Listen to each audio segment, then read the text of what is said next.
Happy 4th of July weekend, everybody. We've got some pickups here who will bring the fireworks in the second half, and hopefully none whose performances will send your dog cowering under your bed. We'll have our suggestions right here on the RotoWire Fantasy Baseball Podcast as soon as I find the intro music.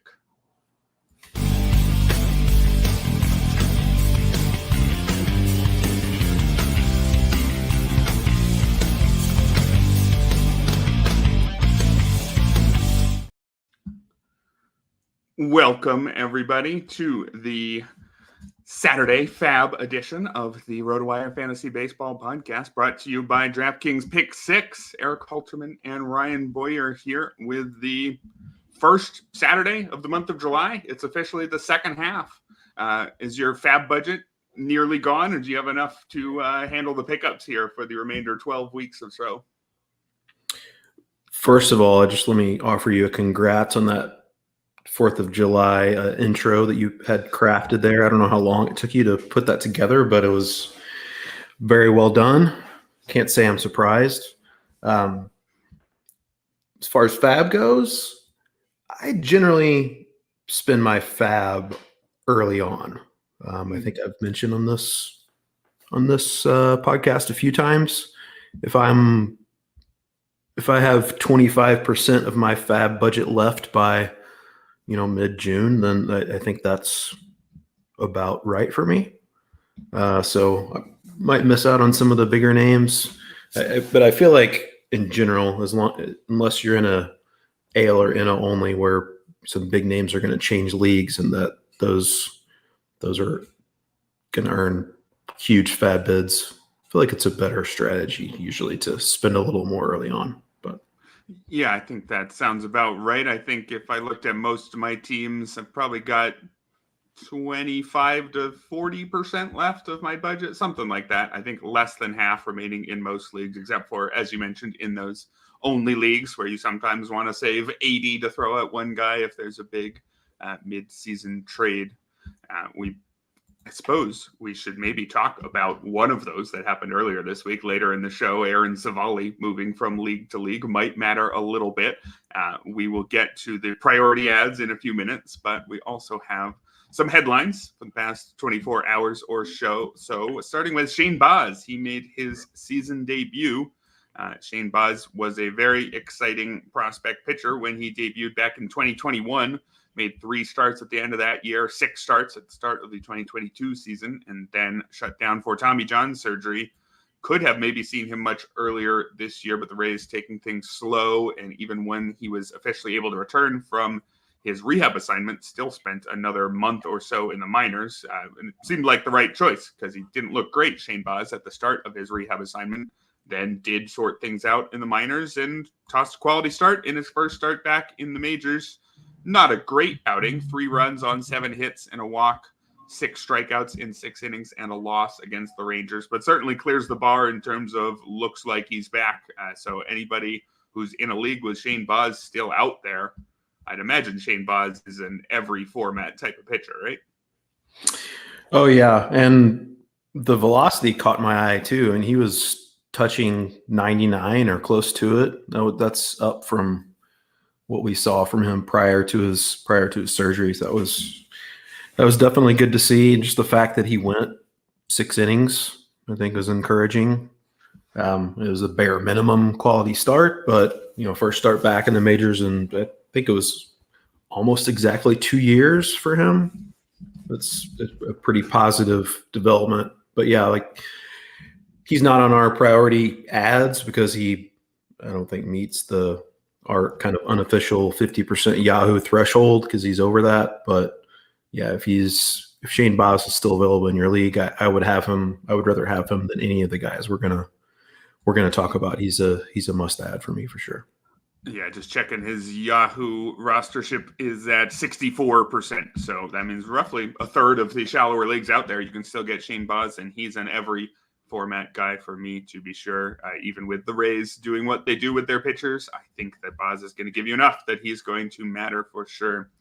We'll be mentioning another Rays pitcher in just a few minutes when we get to the priority ads. But speaking of pitchers, another headline here, not a positive one. Jared Jones, He's out with a grade 2 lat strain. He's going to be shut down from throwing for 2 weeks, and at that point, he'll have to ramp back up. So the absence will be much more than 2 weeks. Not sure exactly what it'll be, but got to figure a minimum a month. And with Jared Jones tailing off a bit before this injury, is this enough that you would be considering him someone you could drop in shallower leagues, probably? Or do you think that what Jared Jones showed early in the season was enough that, man, you really got to be in dire straits to consider dropping him? Yeah, I think that's right. It would have to be a pretty shallow league. Yeah, the control issues kind of popped up recently before he got injured, like you mentioned. Shut down for 2 weeks. So, we figure we're not going to see him at least a minimum until early August, I would say. But if you're looking for a silver lining, they were probably going to manage his workload a little bit. So maybe that'll be less of a concern in the final 2 months. So definitely in deeper leagues, he's a hold. I would want to hang on to him in any league you can. But in your shallower leagues, I realize that people can be in a dire straits, as you mentioned, depending on the injury situation with your roster. So certainly do what you can to hold him, but if you're in a bad situation, then you got to do what you got to do. Yeah, there's a comment here in the chat from Eddie suggesting that Jones is being rested and stretched out to make it to October. I think if there's an insinuation here that this is a phantom IL stint, I don't think that that's the case, but it certainly will have that impact. If you were someone who was worried that, well, I've got Jared Jones and I'm in a league with playoffs, I'm not sure if he's going to do much for me in September in the playoffs. Well, I think the effect now is Jared Jones shouldn't have any workload restrictions when he comes back. With the month or so that he misses, he'll be able to get whatever innings limit the Pirates want him to reach. So I would think that this, in some ways, helps in that way. Of course, he has to come back and prove that he is indeed fine. But I would imagine that there's some effect there, that if you were worried in specific scenarios, maybe less reason to worry now. Moving on to the next headline here, we've got Edwin Diaz is back from his sticky stuff suspension. I think the takeaway is pretty direct there. Get him in your lineup again. And if you had a Reed Garrett or anyone else, probably can get him out. I guess you might be worried about Edwin Diaz being able to produce like Edwin Diaz, given that he was already having somewhat of a shaky season. And now are we worried that his hands are going to be as dry as they've ever been going forward? I don't know. I mean, are you worried at all when you see a suspension like this, or you just figure he's going to do exactly what he's always done, and this is just going to be a thing that we forget about pretty quickly? Yeah, I think it's the latter. I don't know what he insinuated that he was, or not insinuated, he directly said he used rosin and sweat. Whatever he was using, I suspect he's just going to find a way to use it again, just in a different manner. And if he had been using the same stuff all along and he just got quote unquote caught this time, the odds that he's going to get caught again, probably pretty low.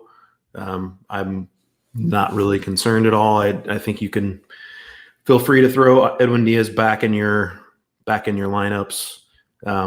Yeah, the Mets bullpen had a rough stretch without him, so maybe Edwin Diaz MVP votes are going to be in the offing just for that fact. Yeah, there's the other effect of the suspensions, which is that you have to keep the guy on your roster. And so I wonder if the Mets bullpen being worse during those 10 games, how much that had to do with the fact that every single reliever was stretched a bit more. Yeah. A 25 versus 26 roster doesn't sound like it would have a huge impact. And you look at teams like Atlanta, they just willingly play with 25 for 10 games at a time just for fun. But I would imagine that if we looked at all teams who were dealing with a sticky stuff suspension, I bet they perform worse than their record would suggest over those 10 games. Elsewhere in the headlines, we've got Jose Miranda got to 12 plate appearances in a row without a hit. But it looks like he did not continue that streak. Did he just now I think, fail to have a hit in his latest plate appearance. But what an exciting run for him there. Or is it still going? I can't tell from the live box score while I'm on air here. But point is, Jose Miranda having an excellent run. He's somebody we recommended earlier in the year. Maybe lukewarm recommendations, but he just keeps surpassing expectations this season. How bought in are you at this point to Jose Miranda? Yeah, I'm bought in. I mean, it was 12 in a row when I pretty close to before we started recording. So I don't know if he actually got another plate appearance or not, but either way, he was at 12, which tied the major league record, I believe. And he is he's that walking on fire guy right now. If the GIF. As far as buying into Jose Miranda, I considered putting him on this priority rundown, but we talked about him a lot already, and I think he actually is still only rostered in 30-something% of leagues. Maybe that's gone up since I last looked, but he's still not hitting for a ton of power. But I mean, he's a high contact guy with solid power. I think he's for a quote unquote power hitter, is a pretty good bet for batting average. Gives him a safe floor. And I think the main concern with him coming into the season, both, how much was he going to ultimately play, and was the shoulder healthy after last year's surgery? And he certainly answered those questions emphatically. I don't know if he's going to be a long-term, middle of the order hitter for the Twins, but I think he's definitely someone who can retain value as a corner infield guy in fantasy leagues. I've got your corrected stat here for Jose Miranda in case I was misleading anyone. And of course, the stat's going to be out of date by the time anybody who's not live is hearing this, but it's 12 straight at-bats for Miranda, not 12 straight plate appearances. He was hit by a pitch in his first plate appearance today, and then got hits in his next two at-bats. So that streak, as we're recording, still live, at least in terms of at-bats. Pretty impressive there. Also, speaking of still live, third home run of the day for Ben Rice. I believe we talked about him last week, so we didn't throw him back on the outline. Oh. And yeah, I saw your analysis there. Wow, that would be the analysis. But Ben Rice, I would imagine that single catcher leagues that are only 10 or 12 team might want to start taking a look at Ben Rice, given how often he's playing. He's playing at first base against righties, and he's really hitting. He probably is better than your catcher if you've got one of the worst 2 or 3 catchers, even in a single catcher league. I'd be taking a shot. Yeah, and the Yankees' new leadoff hitter, Anthony Volpe, down to the 6th spot, I believe. Someone's asking Ohapi over Rice. I would stick with Logan Ohapi. Still a big fan of his, but yeah, Ben Rice. I say it often, but I'm always a sucker for catcher-eligible guys who don't actually catch. Keeps them in the lineup, as you mentioned, virtually every day. J.D. Davis is getting a few reps against lefties, but, I know the Yankees are struggling lately, but hitting leadoff for that lineup is a pretty darn good spot to be in. So, yeah, if Ben Rice is available, I think he's certainly in 2 catcher leagues. He is a must-own now, but he's pretty borderline at minimum in 1 catcher leagues now too. Yeah, Ohapi would be above the bar where I don't think I would do that switch. Ohapi's been performing fine and was supposed to be pretty good, maybe a back of the top 10 type catcher, but somebody worse than that. If you were someone who waited to draft your catcher, then the point was always going to be that you churn through catchers until you find the best of the guys who were supposed to be the 12th through 15th best this year. And maybe that guy right now is Ben Rice. One final headline before we move on to the FAAB priority buys of the week. Kyle Hendricks exited his start today with back tightness. Don't have all the details just yet. The Cubs have dealt with a lot of injuries in their rotation. Long-term, whoever makes it back first of Javier Assad, Ben Brown, or Jordan Wicks would be a good bet to take that spot back. But if Kyle Hendricks has to miss a turn, Ben Brown, Javier Assad, they're both just throwing bullpens. So I would not be surprised if the Cubs have to turn to somebody else, at least for the short term. Not sure if there's a direct fantasy takeaway there, though. Yeah, I guess Assad could technically be back next week. I think we have him on the grid, our grid for they have a doubleheader next week, and I believe we have him returning like just a couple days after he's eligible. So I guess he's a possibility to take Hendricks's next turn. Ben Brown, though, yeah, better chance now maybe if this is a long-term thing for Hendricks to re-enter the Cubs rotation. And it wasn't really an injury with Ben Brown. I believe it was like he had some kind of skin thing that they wanted to check out or something like that. It was some kind of ailment. It wasn't a like injury. So let me just make sure less of an issue for him to come back from.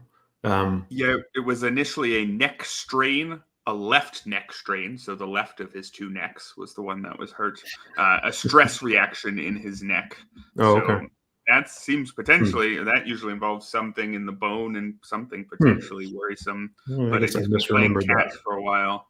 Yeah, well, you correctly remembered that it was unusual, at least. We'll give you that much.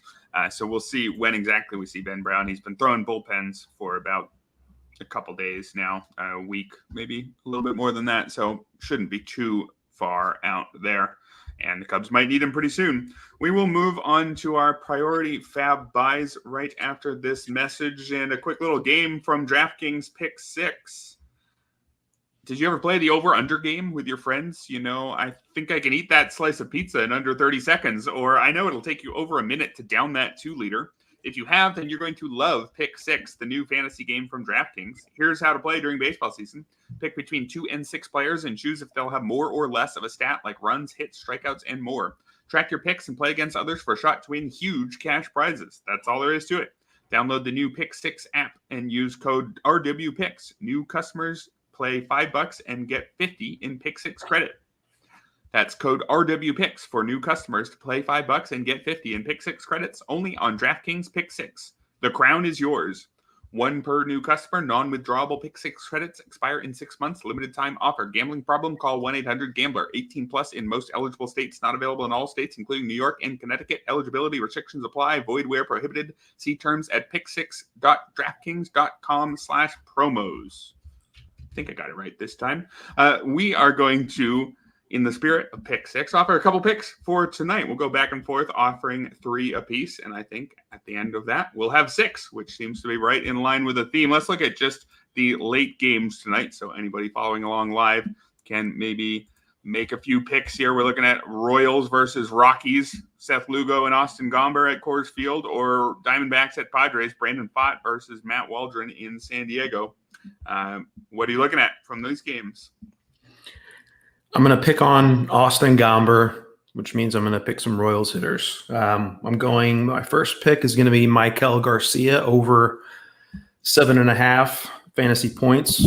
Royals are projected, depending on your gambling site of choice, projected, the number I saw was 6.1 runs tonight. Pretty healthy total. Fair to say that Michael Garcia has been a disappointment as far as like a real life player, but he's still been pretty good in fantasy, still batting leadoff for the Royals. He's been better against left-handed pitching this season, and 7.5 is not a super high total. And if it's the leadoff hitter of a team that's projected to score over 6 runs, I'll take my chances with that. All right, I will use the RotoWire picks page here, and it is telling me Corbin Carroll over 5.5 fantasy score. We've got a very large blue bar indicating that the RotoWire projection really likes this one. Corbin Carroll versus Matt Waldron here. Corbin Carroll has not had the right season, or not had at all the season people want here, but 5.5 is not very many fantasy points. Just remember, you said Michael Garcia, 7.5 fantasy points, just to get a sense of where Corbin Carroll's market is. And if he's still leading off and he's facing Matt Waldron, the knuckleballer, who's had a good season but isn't that intimidating, I really don't think that it's too much to ask at all for Corbin Carroll to get more than 5.5 fantasy points here. Interesting to see, though, just how far the market has fallen on him. Who's your next guy here? Bobby Witt, sticking with those Royals. He's at 9.5 fantasy points, so that's a pretty healthy total. But look at his last 5 games. He's averaged almost twice that, 16.8 fantasy points per game. And Witt just has so many ways to pile up those points as well, especially when you're in a game at Coors Field. He can steal bases. He can hit home runs. He's a good bet to score runs with that healthy Royals run total. So Bobby Witt, even with the high 9.5 fantasy points, I'm going to take the over. All right, I'm taking a look. Did I just lose the late games here? I refreshed the page and it disappeared. So why don't you give me a number 2 here while I try to find one more pick for us? All right, my third guy, I'm going with Vinny Pasquantino, sticking with the Royals against Austin Gomber. Is a left-on-left matchup, but 6.5 points for Pasquantino, not a super high total. Gomber's also not a guy who is overly splitty. He's about even this year, and last year lefties actually destroyed him. I think they had over 1,000 OPS against Austin Gomber. You look recently over Pasquantino's last 11 games, he's got a 961 OPS, 3 home runs, 12 RBIs. So heating up at the plate, going to Coors Field with a healthy run total. And also just kind of wrapping up my 3 picks. It's also kind of nice to stack those picks because they can kind of help each other out with their points. So chances are if one or two of those guys is going to hit their marker, then you're going to wind up with all 3 of them hitting them because they're going to help each other out. So picking on Austin Gomber and going with those 3 Royals guys. All right, and I've got my technical difficulty sorted out here. And to wrap up this segment, I'll mention another Diamondback. I think Ketel Marte, our RotoWire picks page, as well as the app, which you should check out, really likes his more than 1.5 hits plus runs plus RBI prop. I like the 1.5 hits plus runs plus RBI for anybody because if you go over, you had a good game. Really hard to have a good game without getting at least 2 of those, and really hard to have a bad game if you did.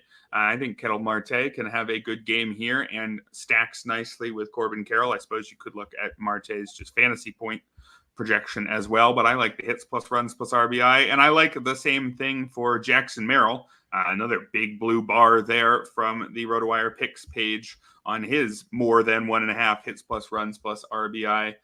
Jackson Merrill should get the platoon advantage against Brandon Pfaadt, who is not exactly an intimidating righty. So I like Jackson Merrill and Ketel Marte both to get more than 1.5 hits plus runs plus RBI. That'll be it for our quick look at DraftKings Pick6 for tonight. Moving back to the main topic of today, the priority FAAB buys of the week. Ryan, let's start with some pitchers. Who's the top guy this week? I've got Christian Scott. Understandably, I think especially if you're in a shallower league, if he got cut, once he was sitting back down for workload purposes, he wound up going more than a month in between starts at the major league level, but he's back in the Mets rotation now, hopefully for good. Not a great line in his first start back, but a little deceiving. He was actually 1 out away from going 6 innings and 1 earned run allowed against the Nationals. I think he actually talked his way into staying in for that one last batter, and that wound up backfiring and making the line look a little worse than actually how he pitched. But look at his numbers back at AAA this season: 2.76 ERA, 0.97 WHIP, 55-12 strikeout to walk rate, and 42 1/3 innings. The strikeouts have not been there really at the major league level so far, but that's not really a concern of mine. I think they're going to come with him. I think he's built to get strikeouts, and Christian Scott is, because he did spend that section of the year in the minors, is available in a good number of leagues still, and I think you should rectify that if that's the case. Yeah, I absolutely am a fan of Christian Scott, one of the best pitching prospects we're supposed to see this year, and he's been more decent than great, but some real potential in the second half. I'd throw some real money at him, although there is the downside risk that he has a couple more bad starts. And when Kodai Senga gets healthy, the Mets decide to go with the veterans instead. It's not what I would expect. If you gave me even odds, I would certainly take Christian Scott in the rotation the rest of the year. There is some risk there, but I think he might take a real bid to get in leagues where he's still out there, at least a 6 to 8%, if not more than that. Bids, of course, being lower this time of year with people having less money around. My pitcher here that I'll recommend first is Dean Kremer. Dean Kremer just recently returned from a 6-week absence due to a tricep strain, and he was great in his first start back. 8 strikeouts against the Mariners on Wednesday, 2 hits, 2 walks in 5 shutout innings. And Dean Kremer may be somebody you don't give a second thought to because he sort of established himself as a very forgettable back-end starter who doesn't get a lot of strikeouts with a not very good team in a hitter's park. That was Dean Kremer a couple of years ago. But Dean Kremer today is in a very much a pitcher's park. It is in a very good team with great chance for wins. Also, he's not a back-end starter anymore, at least what he's shown so far through 10 starts. If you look at Dean Kremer's strikeouts heading into this season, 19.9%. That's back-end starter type, pitch-to-contact type numbers. This year, 25.2% strikeout rate for Dean Kremer. That's mid-rotation starter type numbers. That's meaningfully different. And this comes as he's changed his repertoire, added a splitter this season, as seemingly everybody does. Now, a splitter, if you add that pitch, normally you'd expect that to affect your ground ball rate probably more than your strikeout rate. His ground balls are negligibly up, but it seems like in his case, just having one more pitch to change the eye levels with has helped him miss bats in general. So I think Dean Kremer is not the guy he might be in your head, and he's somebody who actually is interesting in all formats. I think there's even going to be some deep leagues where he's been dropped after that injury.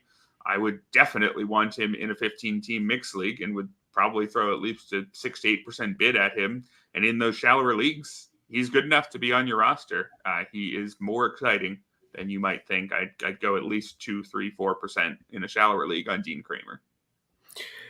Yeah, Kramer's rehab assignment kind of shied me away from a little bit from using him. His first start back, he was knocked around in his 3 rehab starts. I think his ERA was over 11 in those 3 starts, but looked pretty darn good his first start back. Maybe that's a lesson to be learned, to not read a ton into the results on a rehab assignment. But yeah, I like Dean Kremer a lot. Maybe not a super high upside guy, but he needs to be rostered for sure. Saw some people asking about Robbie Ray in the chat, and my next guy is, you guessed it, Robbie Ray. He's made 7 rehab starts so far as he comes back from Tommy John surgery. 58 pitches his last time out. Averaged 92.9 miles per hour with his fastball. That's a little down from peak Robbie Ray, but still time for him to kind of tick that up a little bit. Most encouraging, 24-2 strikeout to walk rate in 16 innings so far on his rehab assignment.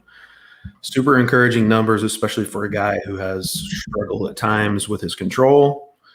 And, over the last few years, that's been less of an issue. What do we know what the workload's going to look like down the stretch? I don't think it's really much of a concern.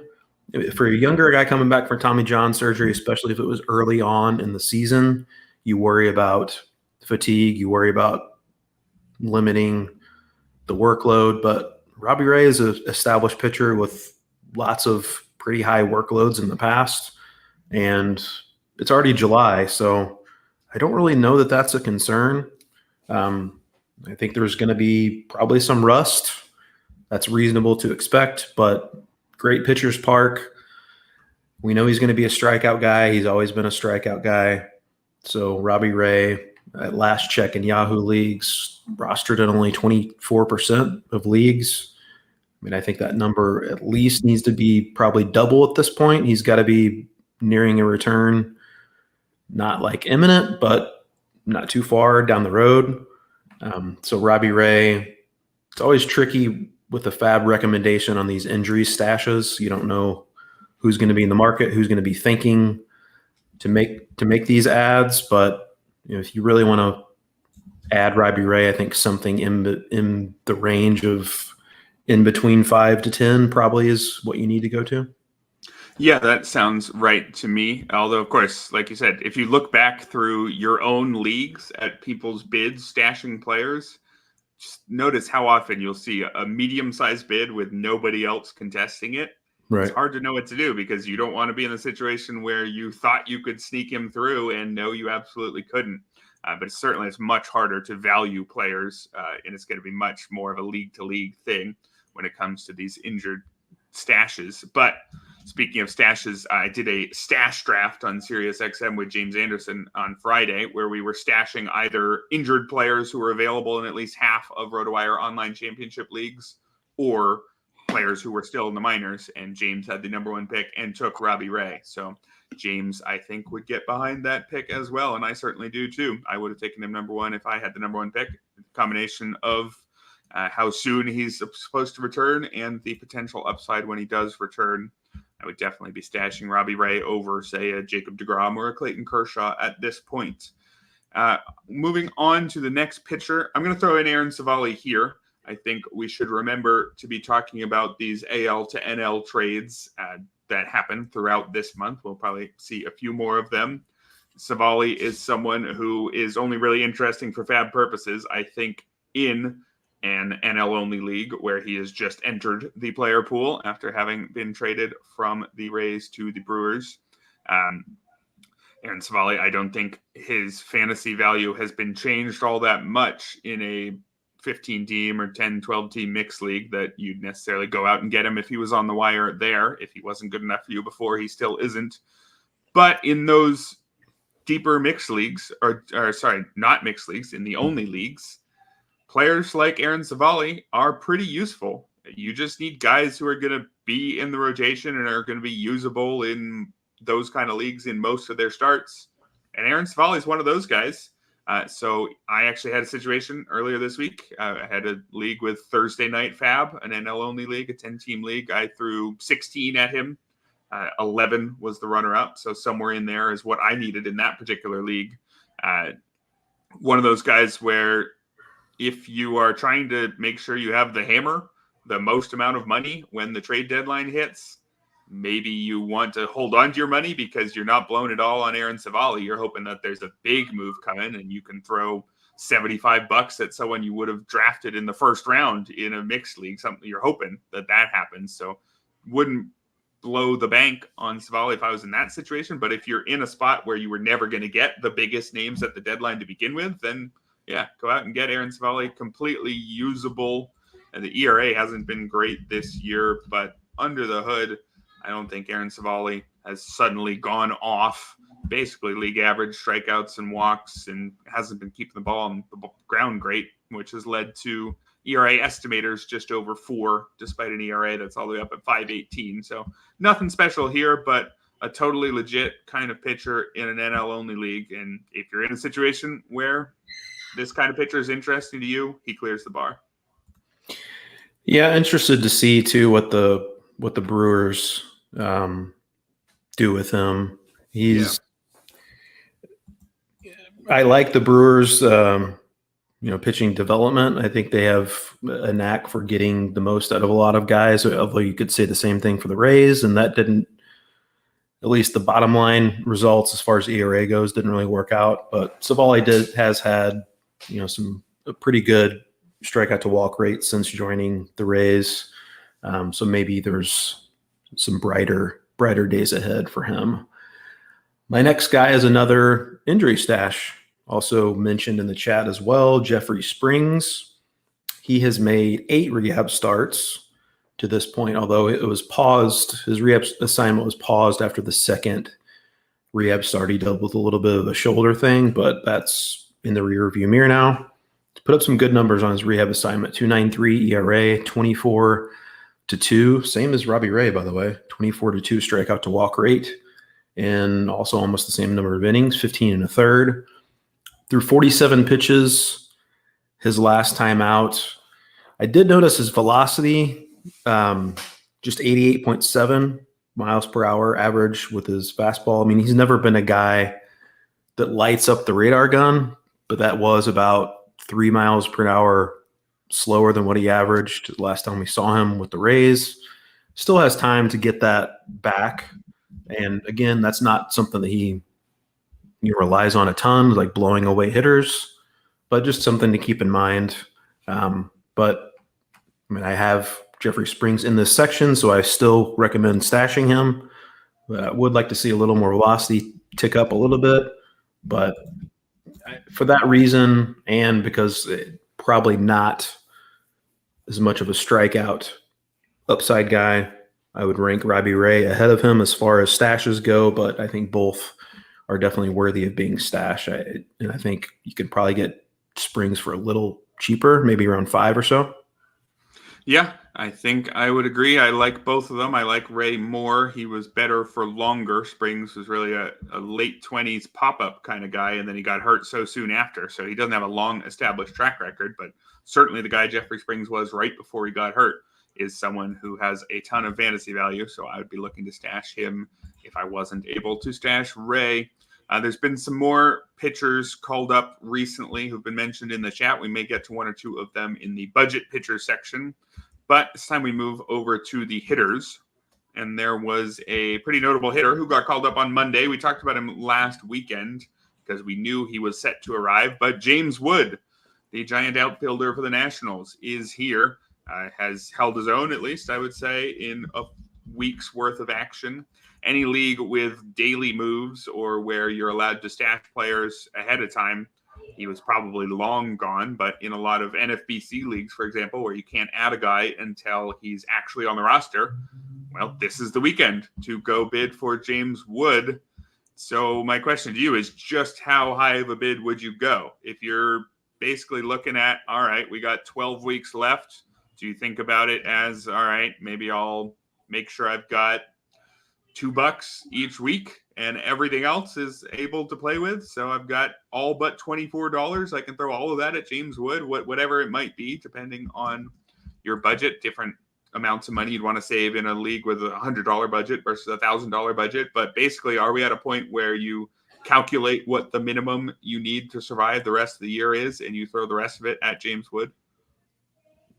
Yep, that's pretty much exactly what I was going to recommend. I mean, especially if you really want to add him, it's gonna take that to get him. And I don't think it really matters, like as far as what he's done this week necessarily. Maybe it does a little bit. He's been so far, but yeah, James Wood is a guy that's why you're hoarding the FAAB dollars for a guy like that. And especially if you have a league where you can put in $0 bids, maybe you just go ahead and blow your entire budget on James Wood if you can. But yeah, he's a young guy. You never know how that's going to work right out of the gate, 21 years old, but the potential is certainly enormous. Is he the second coming of Barry Bonds, like has been suggested? He's being rated that high in the chat. I don't know about that, but top 5 overall prospect, and in the way that's the most exciting. I think the point that's being made here is that it's going to be really hard to acquire him, that the people who have him on their rosters already are treating him like he's Barry Bonds. Not that he necessarily is going to be Barry Bonds, but certainly if I'm sitting on James Wood, you're not getting him from me right now. I waited for this. I want James Wood. I'm excited to see what he can do the next 3 months. I'm not surprised that it's very hard to acquire him this week of all weeks. For sure. Moving on to my next guy. He's been a popular topic in the chat as well. Brooks Lee. Poor Royce Lewis, though. Got to mention that. That interview, especially when he was just answering a question about anticipating how serious his groin injury was, or adductor strain, I guess. Just heartbreaking. Royce Lewis can't stay healthy. Super talented guy. So hopefully he gets back sooner rather than later. But there's a silver lining. We get to see Brooks Lee now. Brooks Lee had an injury of his own at the beginning of the minor league season, missed the first 2 months with a back issue, but was awesome after returning. 329, 394, 635, 7 home runs, and 94 plate appearances at AAA St. Paul. Coming in today, he went 6 for 11 his first 3 games. Today, he also hit his first home run. I've not seen what else he has done today, so feel free to mention in the chat if you want. But Brooks Lee, James Anderson's number 38 prospect on his top 400 list. I believe the general consensus is he's probably more of a floor play than a ceiling play. I mean, he's not a super standout in any area, not a big power guy. He's not a big speed guy. If there is a standout tool, it's the hit tool. Those guys do have a tendency sometimes to develop more power at the major league level sometimes. I don't know if we can count on that happening from Brooks Lee, but those are also the kinds of guys that are probably more equipped to hit right out of the gate. If you've got a good hit tool, got good plate discipline, as Brooks Lee does, and already showing a little bit of pop. So shortstop eligible right now in most formats, but he's going to pick up that third base eligibility soon. That's where he's playing currently with the Twins. And as far as a bid goes, you might get some over-anxious people that maybe missed out on James Wood. They want to repurpose that FAAB that they were going to spend on him towards Brooks Lee. I don't know if that's the kind of move you want to make. Again, it's not the upside of play like Wood is, but Brooks Lee is a great prospect in his own right. I think it'll probably take at least a high single-digit bid to get him. Yeah, I think that's possible. It's interesting because he's not that hyped necessarily, but I guess having a good week this week will make sure that he makes up for some of the lost hype that he had coming up. He's someone who, as a solid all-arounder, without that one tool that gets people really excited about, sometimes could go under the radar a bit. And that solid all-arounder, and that extends to his defense as well. He's technically an up-the-middle infielder, but will probably be a third baseman or maybe a second baseman long-term. In pretty much every area of his game, he's at least pretty good, but doesn't necessarily stand out. And so he could just go unnoticed, especially in a Twins lineup where kind of that's the whole roster is pretty good, but they don't have necessarily enough star talent there. So he's going to have to keep performing to stay above that mess of similarly talented hitters. But certainly the short term, he's got some runway and he's got the prospect pedigree to potentially make this job his own. So I like Brooks Lee for sure. My next hitter here, Luis Garcia Jr., who's now the name of the second baseman of the Washington Nationals, is having a career year, or at least he is now after a strong last 30 games where he's homered 5 times, stolen 4 bases while hitting .283, striking out just 11% of the time over that 30-game stretch, which dates back to the final day of May.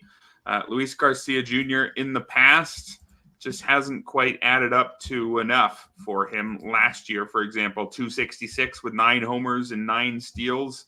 That's close to good enough. And if he'd had a full season's worth of at-bats, it's enough in deeper leagues, but just wasn't quite there on any element. He had a very low strikeout rate, 12%, but just didn't hit the ball quite hard enough and just didn't really do a whole lot. This year, though, he's doing a little bit more nearly everywhere. He's actually striking out a bit more, but at 16%, that's still a strength, not a weakness. And he's got a league average barrel rate this season. That's after having 3 homers in the last 2 days. That'll certainly help, but he's up to 8.3% there. 10 homers and 12 steals on the season. Luis Garcia Jr. now looks like a pretty nice, well-rounded, all 5-category fantasy middle infielder. Not somebody who's going to do a lot anywhere, but hey, maybe similar to what we were talking about with Brooks Lee, somebody who can make contact and not hurt you anywhere. And Garcia Jr., he's just 24 years old. So we've seen 4 years of him being rather unremarkable, but it might just be that he was called up several years too early. I think we mentioned his name earlier this year with kind of similar sentiments, but I think I would double those sentiments now that he's been quite hot over the last month plus, and even just over the last week. I think Luis Garcia Jr., age 24, is a totally legit major league regular with maybe some upside to be more than that. I don't know if he's exciting enough that you need to throw a big bid at him, but certainly at least a few bucks given his power outburst this week. Yeah, and I would like to see him play more against lefties, but he's going to be. It looked like they were going to give him that shot to play some more against lefties. He had a stretch where he made some starts against lefties, but I think the James Wood kind of fallout from that has actually hurt Garcia in that regard, because Vargas is now, instead of a platoon option in left field, he's a platoon option at second base with Luis Garcia. But even if he's just playing against righties, I still like Garcia a good amount. Parker Meadows is my next guy. Hit under 100 with a 37.7% strikeout rate before getting options early on in the season. Just absolutely dreadful first month, but got his stuff together at AAA Toledo. 298, 394, 511 slash line, 8 home runs, 19 stolen bases, and perhaps most importantly, just a 19% strikeout rate in 47 games at Toledo.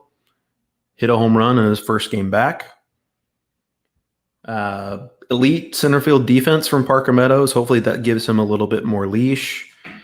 He's probably not going to play against lefties. He's batting at the bottom of the Tigers lineup, so it's not an ideal situation. And obviously we have the dreadful first month that's still in the back of our minds, but legitimate upside with Parker Meadows from a home run and stolen base perspective.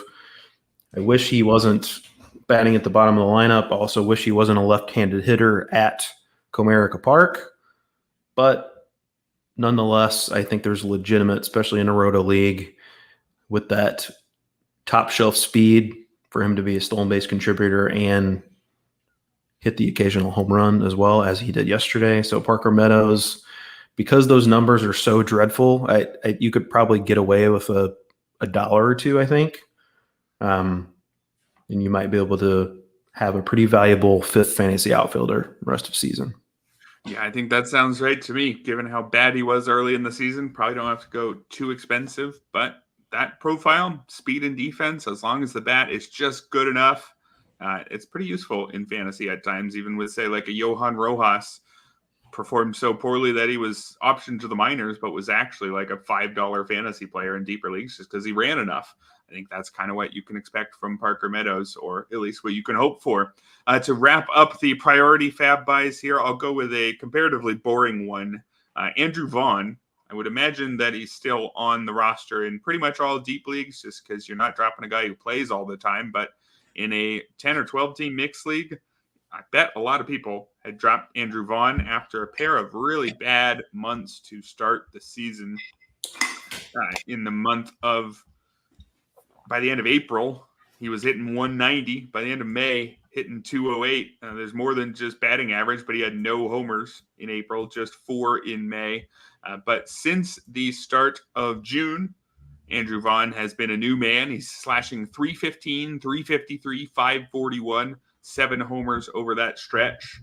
Seems like being even more aggressive might be what's keying him onto a hot run here. He's only walking 4% of the time over that stretch. He's actually always had a fairly low walk rate, which is a surprise for somebody who's supposed to be a slugger, but hasn't actually been a slugger, I suppose. Topped out at 21 homers last year. But the way Andrew Vaughn is playing now, I think we can write off the early struggles. I think that he's still just Andrew Vaughn. I'm not getting ahead of myself here, but I think he should be back to being the slightly above average hitter he's been for most of his career.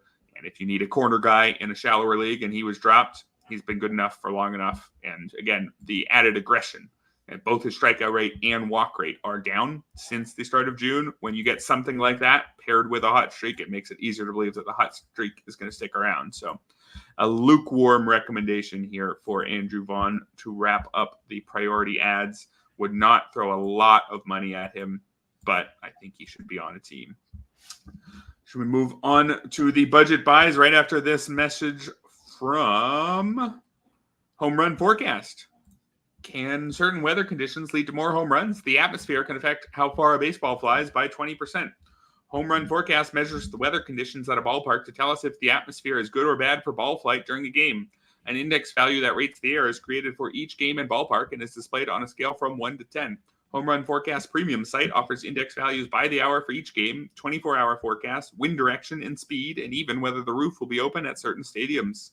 Homerun Forecast is offering a special for the start of the baseball season. You can get access to the premium site for the entire season for only $28, a savings of nearly 30%.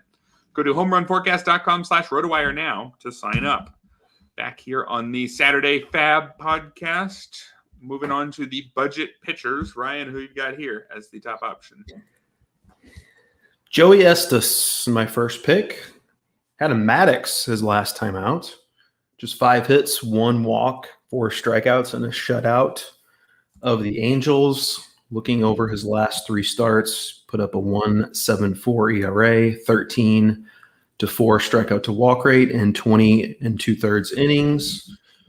Extreme fly ball pitcher, Joey Estes is, but Oakland Coliseum or whatever they're calling it now.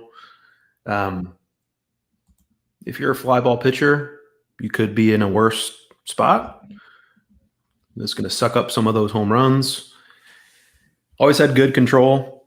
Also has 2 starts next week, so he's a potential streaming option. I believe one of those starts is against the Phillies, so not ideal, but if you're looking for a 2-start streamer, I think Joey Estes pitching well lately, pretty solid option.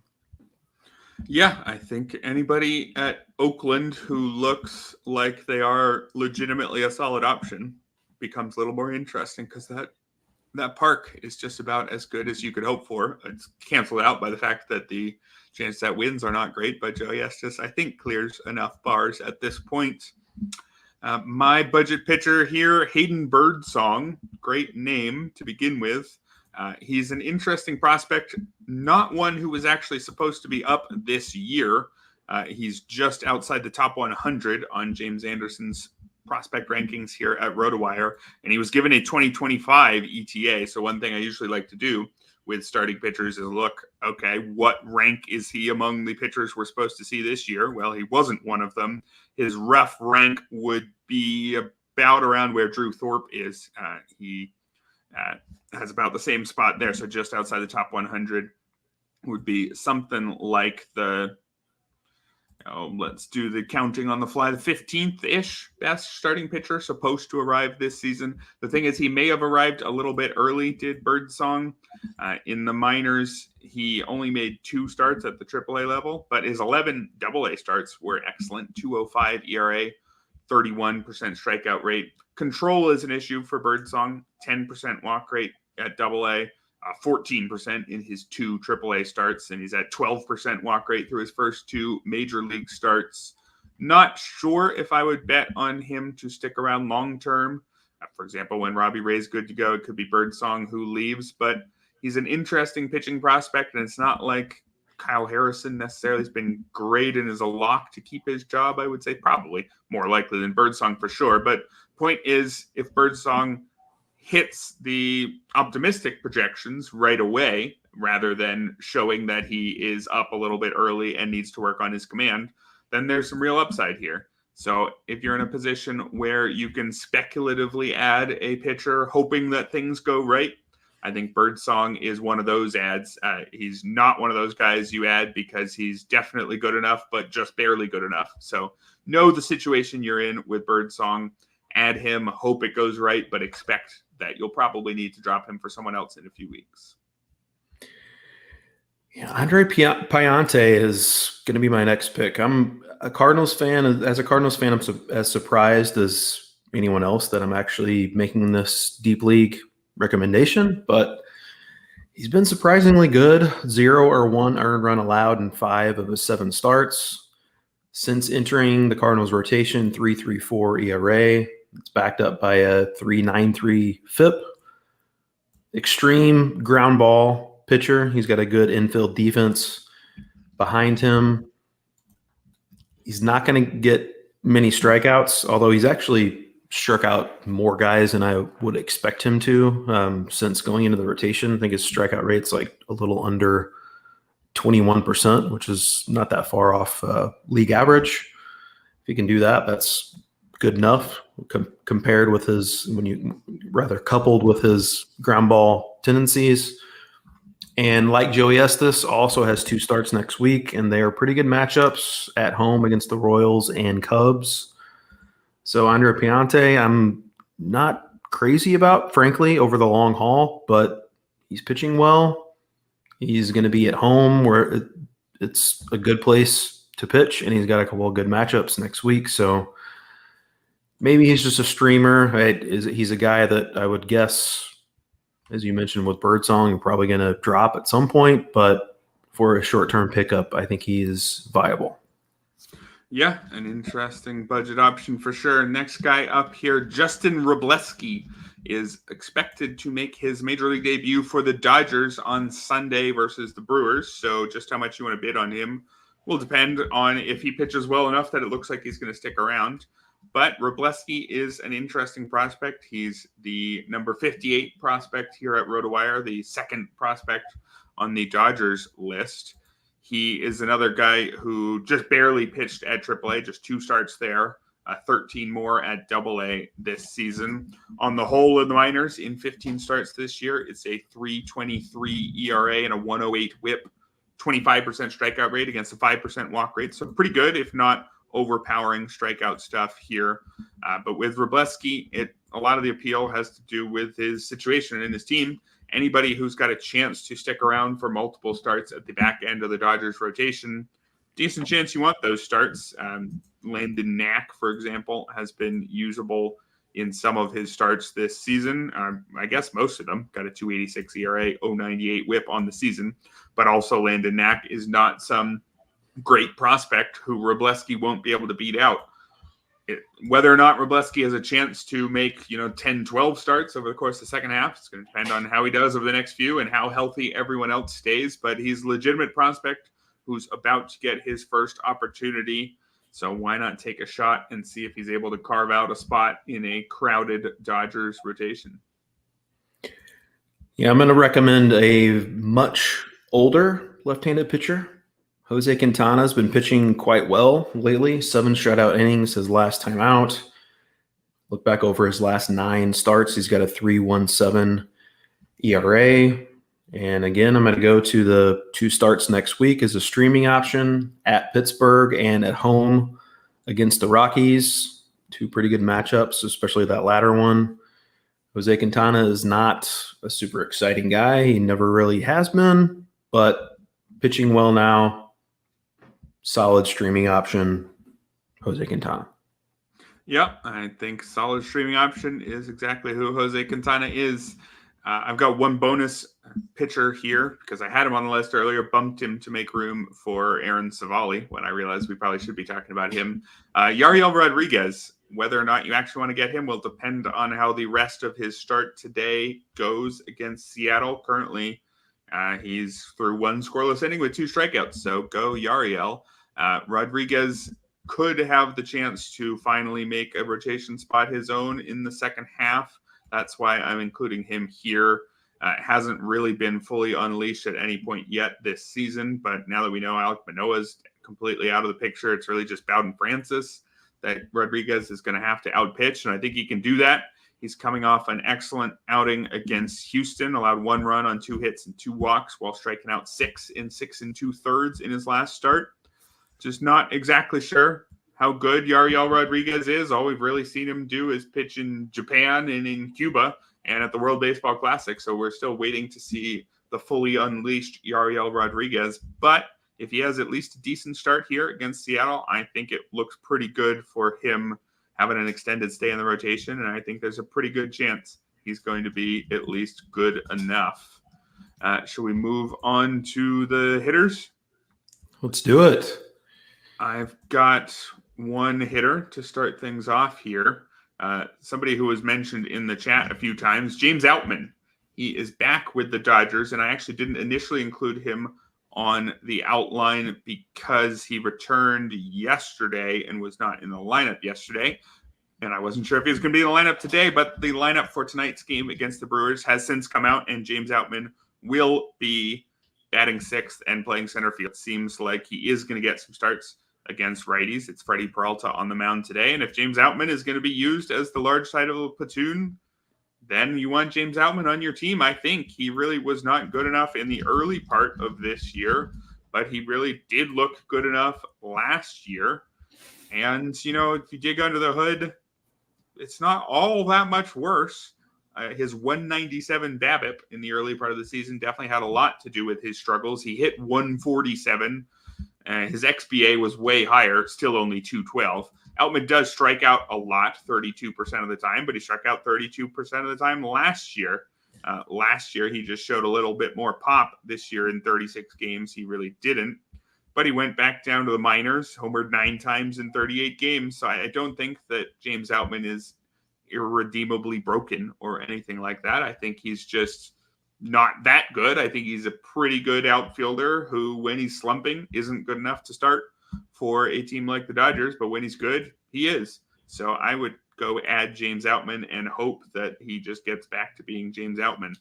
I wouldn't necessarily make him a priority in those shallow leagues because we've seen what the downside looks like, but I think pretty decent chance he is more than usable in the second half in a lot of formats.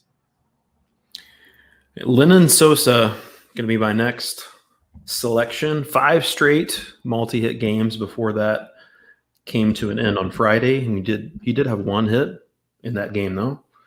2 home runs over that stretch. It's been mostly a pretty big struggle for Lenyn Sosa at the major league level to this point, but look at his AAA. Pretty good track record. 144 games at the AAA level. He's hit 32 home runs, an 839 OPS. Still just 24 years of age. Like I mentioned, it's mostly been a struggle for him at the big league level, but he's finally getting an opportunity with the White Sox now. I mean, he's playing third base, and Yoan Moncada is going to come back to take that job eventually, but Lenyn Sosa can also play second base, and I don't think Nicky Lopez is going to be a roadblock there. So he could continue getting everyday at-bats rest of season, and still a young guy. Perhaps he's figuring it out at the major league level. Pretty decent prospect just a couple of years ago. So in your deeper leagues, I think he's worth picking up. Yeah, a usable option for sure, especially given that eligibility. I'll move to Stuart Fairchild. Rather unexciting outfielder for the Reds, but he's been playing every day now. He started the season as a short side platoon guy, but the Reds have been a bit banged up, and also their left-handed outfielders haven't necessarily been that good. So Fairchild's been starting against righties as well. I'm not going to pretend like Stuart Fairchild is a great hitter. He's got an 81 WRC plus, a 648 OPS. His on-base percentage is just under 300, but he's got some modest power and some real speed. So that, combined with playing time, is really all you need in a deeper fantasy league. 5 homers and 11 steals in 186 plate appearances this season. If you prorate that over full playing time, 600 plate appearances, you're talking about 15, 16 homers, and you're talking 35 steals. So something not too dissimilar from what maybe a Jake Fraley often does for the Reds, where he gives you that kind of prorated performance, but doesn't quite play all the time. Very hitter-friendly park in Cincinnati helps keep a fringy hitter like Stuart Fairchild more fantasy relevant. And I think given his playing time, as long as the playing time remains, he's close enough to average as a hitter. He makes just worse than a league average amount of contact. He's striking out 24% of the time. His barrel rate of about 6.5% is lower than average, but it's not terrible. That's the kind of guy Fairchild is. Not quite good enough, but with some legs, with a glove, with some playing time, with a good park. So there are leagues where if you have everything else You don't actually need to be that good at the plate to be useful, and that's Stuart Fairchild right now. Rowdy Tellez is going to be my last hitter recommendation.